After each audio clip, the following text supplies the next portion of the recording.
నూతన రేషన్ కార్డుల పంపిణీ కార్యక్రమంలో కాంగ్రెస్ సిపిఐ నాయకుల మధ్య రగడ జరిగింది.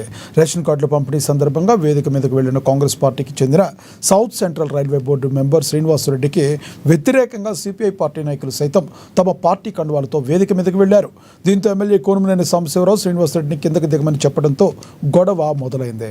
ఖమ్మం ఎంపీ రఘురామిరెడ్డి సహకారంతో తాను సౌత్ సెంట్రల్ రైల్వే బోర్డు మెంబర్గా ఉన్నానని, ప్రోటోకాల్ ప్రకారం కాంగ్రెస్ ప్రభుత్వం నూతనంగా ఇస్తున్న రేషన్ కార్డుల పంపిణీ కార్యక్రమంలో తాను పాల్గొంటే ఇబ్బంది ఏంటని ప్రశ్నించారు.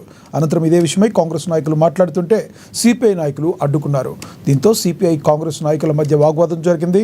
సిపిఐ నాయకులను స్టేజ్ పై ఉంచి మమ్మల్ని కిందకు దిగమని అనడం అన్యాయమని కాంగ్రెస్ నాయకులు ఆగ్రహం వ్యక్తం చేశారు.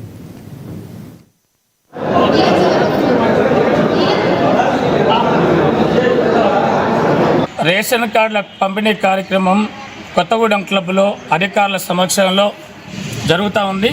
దాంట్లో భాగంగా సౌత్ సెంట్రల్ రైల్వే బోర్డు మెంబర్గా ఒక గౌరవ పార్లమెంటు సభ్యులు రఘురామిరెడ్డి గారి సహకారంతో ఒక నామినేటెడ్ పోస్టులో ఉన్నటువంటి నేను ఆ కార్యక్రమంలో పాల్గొనడానికి వేదిక మీదకి వెళ్ళి నేను ఆ కర్తవ్యంలో పాల్గొనడం జరిగింది.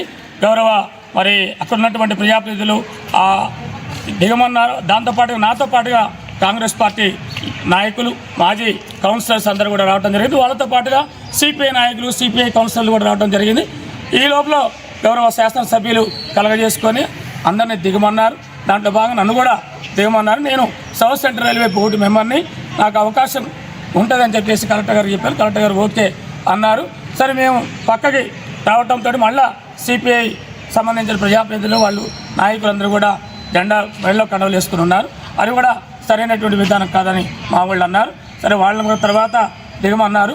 సరే ఏది ఏమైనా ఇక్కడ పార్టీలు ఇంకా ఇతర గొడవలు సరైనటువంటి విధానం కాదు. అందరం కలిసి ప్రజల కోసం, పేద ప్రజల అభ్యున్నతి కోసం కొట్లాడేటోళ్ళమే చేసే